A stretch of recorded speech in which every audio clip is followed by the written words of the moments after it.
Selamat datang di channel Yotan Kenari.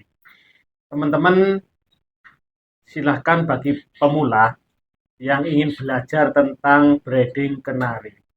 Simak video-video aku selanjutnya, teman-teman. Aku akan sharing pengalaman-pengalaman seputar breeding kenari di channel Yotan Kenari.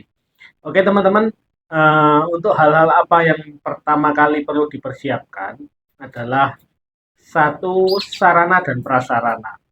Jadi teman-teman sebelum beternak kenari, teman-teman wajib menyediakan sarana dan prasarana sebelum kita itu terjun dalam dunia breeding.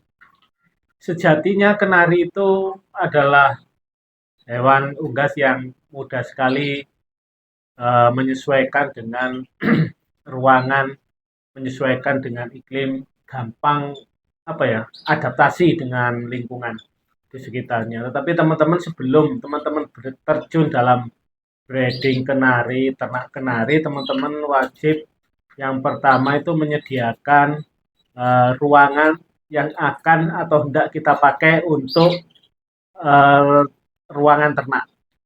Untuk ruangan ternak ini, tidak kenari bisa di ruangan berkembang biak, di ruangan sempit ataupun ruangan terbatas. Yang terpenting kita siapkan ruangan yang lebih baiknya itu ya tertutup, teman-teman. Sebagai awal breeding mungkin kita hanya punya ruangan kecil saja seperti yang aku punya ini. Ya ini 2 kali 2 meter, tingginya 2,5 meter ya teman-teman. Ini sebagai contoh saja. Nah, kalau kita sudah punya ruangan, lebih baik kondisinya tertutup ya. Ini punya aku tertutup, atas ada plafonnya. Kemudian teman-teman siapkan ventilasi. Ventilasi ini ya, ini aku kasih kipas untuk ada 2, ada penerangan lampu juga teman-teman. Nah itu kita pakai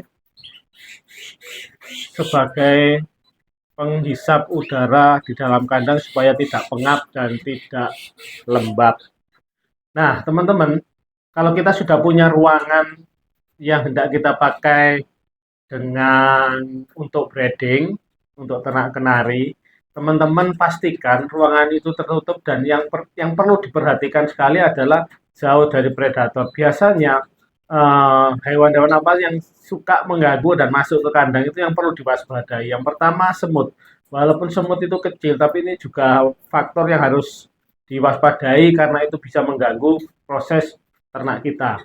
Yang kedua cicak ataupun tokek itu juga bisa mengganggu proses breeding kita. Oleh karena itu teman-teman amankan dari semua itu. Dan ada lagi satu lagi juga teman-teman yang mungkin dekat sawah, dekat kebun, kandangnya itu diwaspadai tikus dan ular. Nah, itu teman-teman yang perlu diwaspadai. Kalau teman-teman sudah punya kandang yang bagus, tertutup ya, tidak perlu bagus, tidak perlu mewah, tertutup. Nah, apalagi kah yang harus dipersiapkan?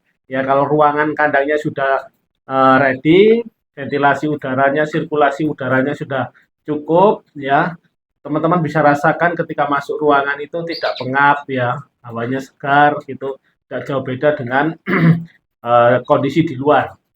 Hal berikutnya yang perlu kita persiapkan setelah ruangan kita tersedia dan kondisinya nyaman untuk breeding, baik itu kita perkirakan nyaman untuk burung, juga nyaman untuk kita sebagai peternak. Nah, untuk hal berikutnya setelah ruangan kita yang perlu kita persiapkan adalah kandang breeding kita. Ada banyak sekali kandang breeding, macam-macam kandang yang biasa digunakan pada umumnya oleh para breeder, para peternak.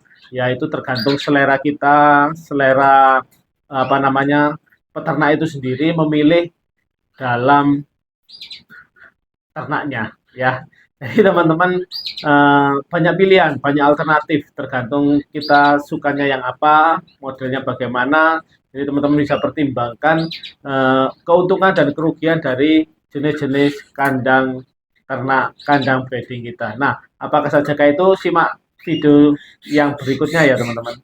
Sampai ketemu di video yang berikutnya. Jangan lupa bantu subscribe, bantu komen, bantu juga like ya teman-teman.